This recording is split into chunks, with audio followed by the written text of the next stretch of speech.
Hello and welcome to the Curated Beauty Podcast. I'm Jessica Christie, CEO of Beauty Culture Med Spa and the founder of the new functional and regenerative business, Cultured Wellness. From my start as a physician assistant to now not only being a practitioner but leading my own businesses, I've been on a unique journey through health, beauty, and entrepreneurship. Join us as we explore everything from skincare secrets to leadership lessons. Whether you're passionate about beauty or striving to balance life's challenges, this is your space to connect, learn, and shine. Let's dive in. Welcome back to the Curated Beauty Podcast. I'm Jessica Christie, your guide through the intriguing world of wellness. Today, we're venturing into a complex yet vital topic, bioidentical hormones and hormone replacement therapy. Our journey will really unravel the nuances between traditional hormone replacement therapy, which there's so much controversy around, and bioidentical hormones. And we're going to explore key terms that people misuse all the time, like synthetic, natural. We're just going to delve into all the hormones involved and discuss the symptoms indicating that you really need a hormone adjustment. We're going to address myths and controversies. So amidst our exploration, we're going to really shed light on a lot of the prevailing controversies and debunk myths surrounding bioidentical hormones, many of which persist despite being scientifically proven. It's so sad that we've debunked these issues that potentially we thought maybe hormone replacement therapy caused an increased risk of cancer. So is it really worth a cancer risk increase for a hot flash? Well, these things have been massively debunked, shown to actually be detrimental to believe that, and still are not only layperson, non-medical person needing this therapy is scared to get it, but we have all of our physicians that are not prescribing it because they're also scared. And who can blame them? Because first of all, their education does not revolve around up-to-date information for the most part, and they don't have time to go back and learn because they're seeing a new patient every 10 minutes. That's a complex patient that should probably take an hour or so. And they get sued if they cause cancer. So who wants to do that? I don't even blame them. But we're going to navigate this topic. You might find moments of revelation where you're like, this is a symptom that I recognize in myself or in a loved one. And so whether it's a personal aha moment for you or someone close to you, our discussion is really aiming to resonate and inform you. And so you can make really good decisions for your own health. My hope is that this episode empowers you. If the topic strikes a chord, consider getting your hormones evaluated. It's crucial to find someone knowledgeable and trustworthy, a provider that really does stay abreast of the latest publications and research.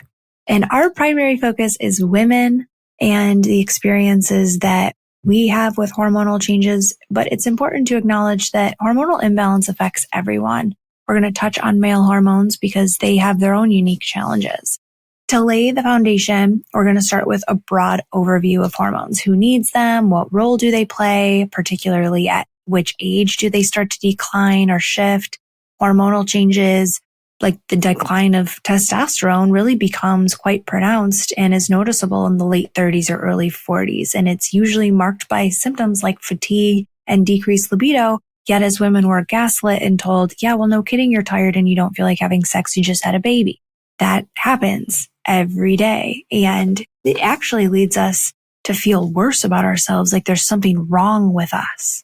It's common to attribute that postpartum fatigue to lifestyle factors, even like lack of support or just new demands of parenting, whatever it may be. But we all have those stories of the beginning days and how hard they are. And it's not unique to go through the thick of it being a new mom and how hard it is. We've all been there. Everyone tells you it's hard, but you just don't really realize it until you go through it.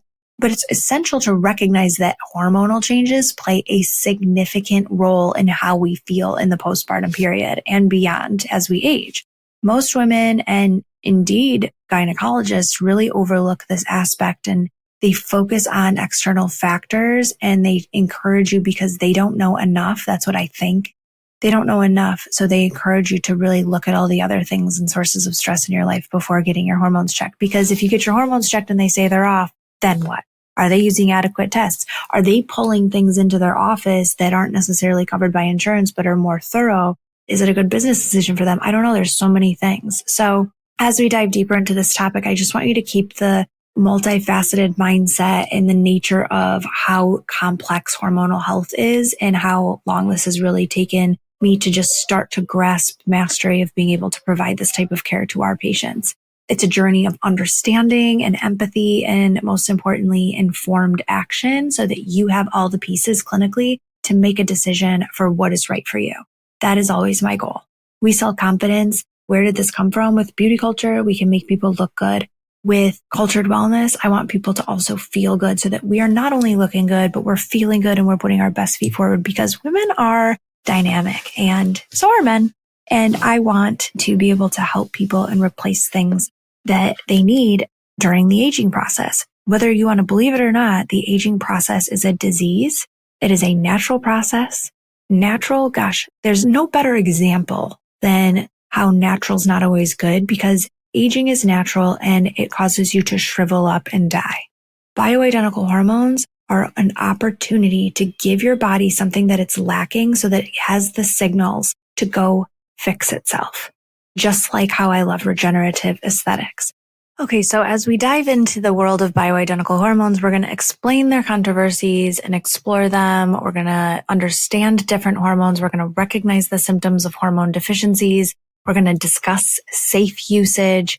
And again, this field, while not new, it's evolving and it holds keys to really amazing health benefits beyond just traditional approaches. So it's very, very exciting to be able to offer this now at Cultured Wellness with confidence.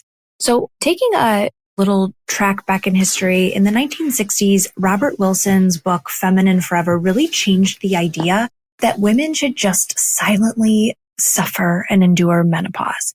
This was a really amazing pivot in the OBGYN medicine field because it recognized that menopause is actually a treatable disorder versus just a way that we have to live, almost like a transition of life.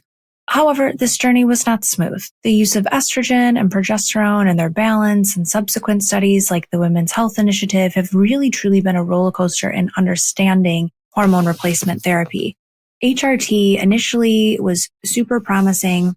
It faced a lot of backlash due to flawed studies linking HRT to increased risk of cancer. But reanalysis has not only shown that that's not true, but it's massively beneficial, especially when postmenopausal women start younger, like closer to within 10 years postmenopause for the conditions like cardiovascular disease, Alzheimer's dementia, osteoporosis.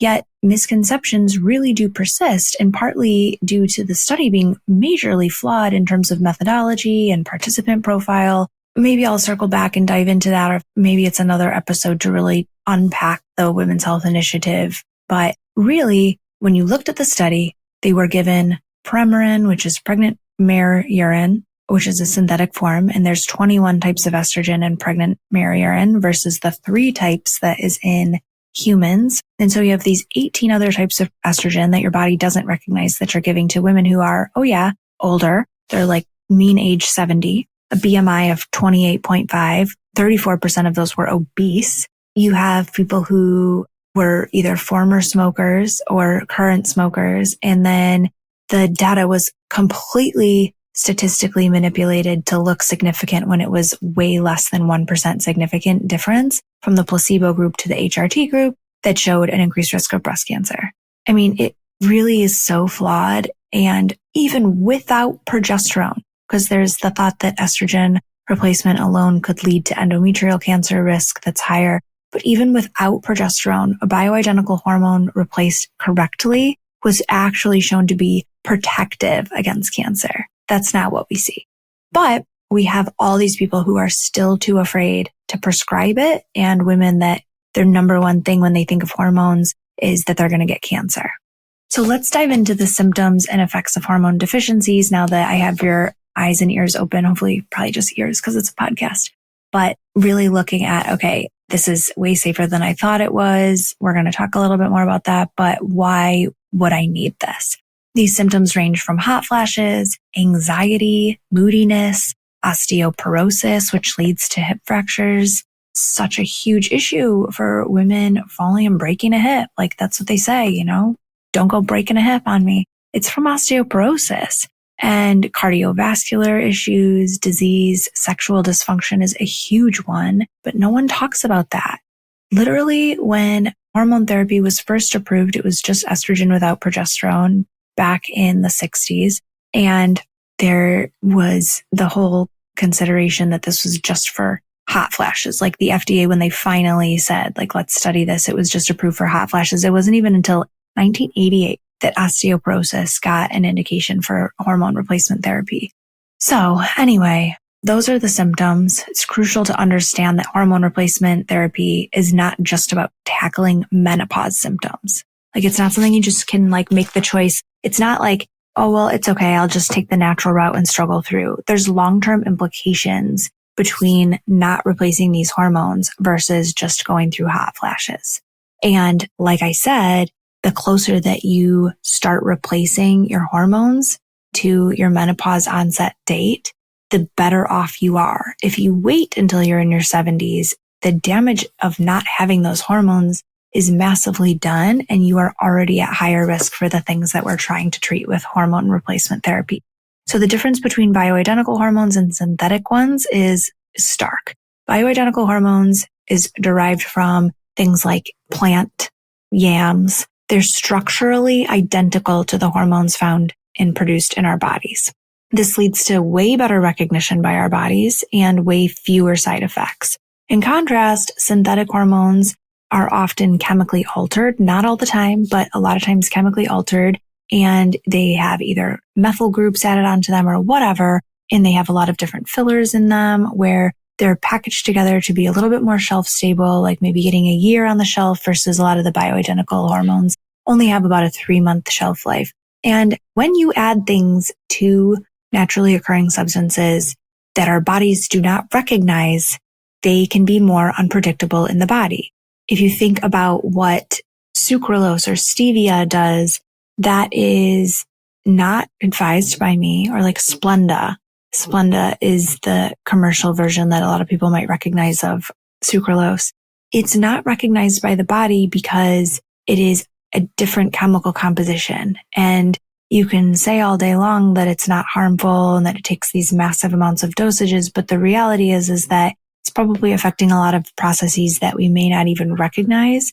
It's because it's not a well recognized by our body product. So clinical application of hormones really varies.